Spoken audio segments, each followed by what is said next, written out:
اگر کوئی زندگی کی کسی الجھن میں نہایت مایوس ہو گیا، ناکامیوں میں، اب تو گھبرا کے کہتے ہیں کہ مر جائیں گے، مر کے بھی چین نہ پایا تو کدھر جائیں گے، جی اس کے لیے ایک عمل بتاتا ہوں جی جی آپ کی وساطت سے۔ ضرور ضرور۔ اگر کوئی مایوسی ہے، وہ رشتوں کی ہے، وہ رزق کی ہے، وہ صحت کی ہے، وہ زندگی کی ہے، وہ قرضوں کی ہے، وہ زندگی میں گلیاں بند ناکامیاں ہیں، پریشانیاں ہیں، تو 40 بار صبح شام سورۃ فاتحہ پڑھیں۔ اچھا، گھر کے تمام افراد ورنہ گھر کا کوئی ایک فرد، اور سارا دن اٹھتے بیٹھتے سوتے جاگتے چلتے پھرتے ہر لمحے ہر لحظہ پڑھیں اللہم ایاک نعبد و ایاک نستعین، اللہم ایاک نعبد و ایاک نستعین۔ اصل اس کا عاشقانہ ترجمہ یہ ہے کہ مولا غلام تیرا در کسی اور کا، سبحان اللہ، جب غلام تیرا ہوں پھر در ہی تیرا ہے۔ واہ، تیرے در کا جو بھی فقیر ہے وہی دو جہاں کا امیر ہے، اسے بادشاہوں سے کیا غرض جو گداہ شاہ جہان ہے۔ سبحان اللہ، سبحان اللہ۔ تو یہ ایک طاقتور وظیفہ ہے جس کی میں اجازت دے رہا ہوں۔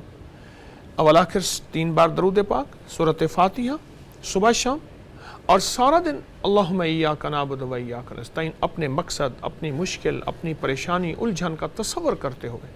عجب طاقت ہے اس میں۔ سورہ فاتحہ ایک ایک مرتبہ، صبح و شام ایک ایک مرتبہ، 40 مرتبہ، 40 مرتبہ، 40 مرتبہ، 40 مرتبہ عرض کیا، اور سارا دن کھلا پڑھنا ہے جی۔ اللہم ایاک نعبد و ایاک نستعین۔ چند دن، چند ہفتے یہ عمل کریں، آنکھوں سے رزلٹ دیکھیں، قدرت کاملہ کے، کریم کی رحمت کی اور اس کی عطا کے۔ سبحان اللہ، سبحان اللہ۔ سارے دکھ دور ہو جائیں گے، سارے مصائب دور ہو جائیں گے، اور پھر انسان اس لائق ہو جائے گا کہ وہ سوچوں سے ماورا ہو کر ایسے ہی اللہ سے محبت اور اپنے نبی کی اتباع کی طرف آ جائے گا۔ شیخ، نبی کریم صلی اللہ علیہ وسلم کی جو محبت ہے، جو آپ سے ہماری نسبت ہے، میں سمجھتا ہوں کہ اس کے 3 تقاضے ہیں جو ہماری ذات میں ہونے چاہیے، اور آپ کی تائید چاہتا ہوں۔ سب سے پہلے تو یہ ہے کہ ہمارے فکر و عمل میں آپ سے والہانہ عقیدت ہونی چاہیے۔ عقیدت کا ہم یہ مطلب سمجھتے ہیں عام طور پر کوئی شیخ بزرگ سامنے آ گئے تو ہاتھ باندھ کے کھڑے ہو جانا، سر جھکا کے، یہ عقیدت نہیں۔ عقیدت تو یہ ہے کہ میرے نبی، جس طرح عقیدت کا لفظ عقد سے نکلا ہے، اور عقد کیا ہوتا ہے؟ گرہ لگائی ہوئی گانٹھ، مضبوط طیب جہاں کر دیا گیا ہو، تو میرے نبی کی شریعت پر اس طرح سے کاربند ہو جائیں کہ جیسے ایک مضبوط طیب کر لیا اپنے آپ کو۔ ایک تو یہ عقیدت ہے۔ یہ عقیدت ہمارے اندر کیسے آ سکتی ہے آپ کی ذات کے ساتھ، نبی کریم صلی اللہ علیہ وسلم کی ذات کے ساتھ؟ آپ کہیں اگر بیٹھے ہیں، کچن میں بھی یہ کام کر سکتے ہیں، یہ گاڑی میں بھی، اپنے دفتر میں بھی، کہیں، جیسے آپ کے پاس یہ کارڈ ہے، جی جی، دکھائیے، اس سے بڑا کارڈ ہو، اس پہ صرف اور صرف درود پاک لکھ لیجئے، درود ابراہیم اچھا، لکھ لیجئے، ورنہ لکھے ہوئے کارڈ مل جاتے ہیں۔ جی جی، بس صرف 10 منٹ ان کو اس نظر سے دیکھنا ہے کہ میرے آقا کا، میرے حضور کا میرے اوپر احسان کیا ہے، اللہ سبحان اللہ، اور صرف 11 بار درود پاک پڑھنا ہے۔ حضور کی احسان مندی کا جذبہ ہو، اس کا استحضار ہو، اس کا تصور ہو، میری ماں کا احسان، میرے باپ کا، میرے استاد کا، کسی کا، سب سے زیادہ احسان میرے آقا کا ہے۔ اگر ان کا احسان نہ ہوتا تو میں آج کالی دیوی کے چرنوں اور سومناتھ کے مندروں میں بیٹھا ہوتا اور رام رام کہہ رہا ہوتا، اور میں رحمان رحمان اگر کہہ رہا ہوں، یہ کملی والے کا احسان ہے۔ سبحان اللہ، سبحان اللہ۔ جب یہ احسان مندی کا جذبہ ہوگا، یہ احسان مندی کا جذبہ ہوگا، پھر یہ جذبہ اندر اترے گا۔ فرمایا پہلے جو ہے، پہلے عادت بنا، پھر یہ عادت عبادت بن جائے گی۔ اللہ اکبر، پہلے عادت بناؤ، پھر یہ عبادت بن جائے۔ پھر عبادت بنے گی۔ جب عبادت بنے گی، پھر تیرا من اور تیرا انگ انگ آقا کی محبت میں، کملی والے کے عشق میں مست اور الست ہو جائے گا۔ سبحان اللہ، سبحان اللہ، کیا بات ہے، ماشاءاللہ۔ اتنا زبردست آپ نے یہ وظیفہ بتایا کہ کارڈ پہ درود کریم لکھ کر اس صرف پر نگاہ ڈالنی ہے۔ بس نگاہ، سبحان اللہ، اس کی ایک وجہ ہے، جی جی، دیکھی چیز اثر رکھتی ہے۔ یہ آپ نے دیکھا نہیں، 5 مرلے 10 مرلے کنال کے بڑے بڑے بورڈ ہوتے ہیں، سائن بورڈ کسی چیز کو بیچنے پہ، ایک نظر تو پڑتی ہے، ہاں، آپ کی جیب سے پیسے انہی کی جیب میں چلے جاتے ہیں، واہ، صرف ایک نظر پڑتی ایک ہے، نظر، دیکھی چیز اثر رکھتی ہے۔ ہاں۔ ایک ہے کہ ہم ویسے عادی ہیں ان دیکھے زبانی پڑھنے کے، ایک ہے دیکھ کر پڑھنا. کیا بات ہے، سبحان اللہ. آپ نے دیکھی چیز کا اثر ہوتا جی ہے دیکھی چیز کا اثر ہوتا اور وہ اثر اندر اترتا ہے. دیکھی چیز کا اثر ہوتا ہے. ہے. صحیح. درود پاک کو صرف دیکھنا.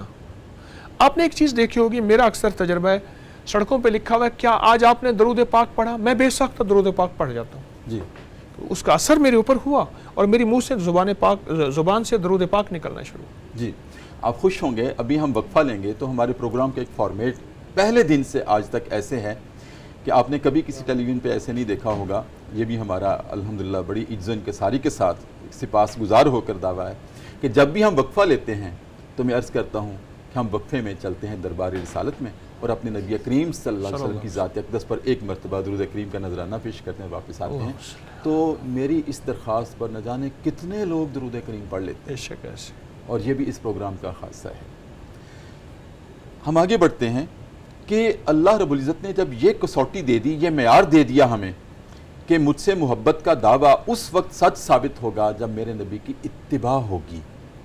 اب اتباع میں اس سے بھی پہلا درجہ ہے، میں کہتا ہوں کہ عقیدت. دیکھیں عقیدت، ناظرین کرام شیخ بیٹھے ہیں سامنے میرے، وہ مخاطب نہیں ہے، مخاطب آپ ہیں میرے، کہ دیکھیں میں عقیدت کو واضح کر رہا تھا کہ عقیدت سے مراد یہ ہے نبی کریم صلی اللہ علیہ وسلم کی ذات اقدس کے ساتھ کہ ہم جو آپ کی زبان سے ہمارے لیے نکلا ہے، جو آپ کی شریعت، جو آپ کا پیغام، جو آپ کا مینیفیسٹو آف لائف، جو دستور حیات انہوں نے ہمیں دے دیا ہے، وہ ہمارے لیے حرف اول و آخر ہونا چاہیے. اس کے علاوہ دائیں بائیں آگے پیچھے ہمیں کسی کے دیکھنے کی ضرورت نہیں ہے، نہ کسی کو دیکھنے کی ضرورت ہے. ہمارا محور و مرکز صرف ذات نبی ہونی چاہیے صلی اللہ علیہ وآلہ وسلم. ان کے فٹ سٹیپس ہونے چاہیے. جیسے میں نے ایک دن عرض کیا تھا کہ حضرت عمر فاروق رضی اللہ تعالیٰ عنہ جب آپ کے ساتھ چل رہے تھے تو میں نے ایک پروگرام میں عرض کیا تھا کہ حضرت عمر فاروق رضی اللہ تعالیٰ عنہ نبی کریم کے ساتھ چل رہے تھے تو چلتے چلتے ایک نالی سی آ گئی، اور بھی صحابہ تھے اور آپ کے پاؤں مبارک کو دیکھ دیکھ کے قدم اٹھا رہے تھے. تو جب نالی نبی کریم صلی اللہ علیہ وآلہ وسلم فدا کا امی وابی آپ نے عبور کر لی تو حضرت عمر کی نظر کہیں خطا ہو گئی. آپ کھڑے ہو گئے تو نبی کریم نے پوچھا عمر کیوں کھڑے ہو؟ تو عرض کیا یا رسول اللہ میں آپ کے قدم مبارک کو دیکھ دیکھ کر چل رہا تھا. ناظرین کرام میں پھر کہہ رہا ہوں، آپ کے لیے میں عرض کر رہا ہوں کہ آپ کے قدموں کو دیکھ دیکھ کے چل رہا تھا. جب آپ نے اس کو عبور کیا تو میری نظر کہیں خطا ہو گئی، میں دیکھ نہیں سکا کہ اس کو عبور کرتے ہوئے آپ نے پہلے دایاں پاؤں اٹھایا تھا یا بایاں اٹھایا تھا. اب مجھے سمجھ نہیں آتی کیا کہ. تو یہ ہے ناظرین کرام اتباع، جو مطلوب ہے، جو مقصود ہے. تو آگے بڑھتے ہیں لیکن وقفہ ہے پروگرام صدائے قرآن میں. ناظرین کرام جیسے میں نے عرض کیا ہے اور شیخ الوظائف آج ہمارے مہمان ہیں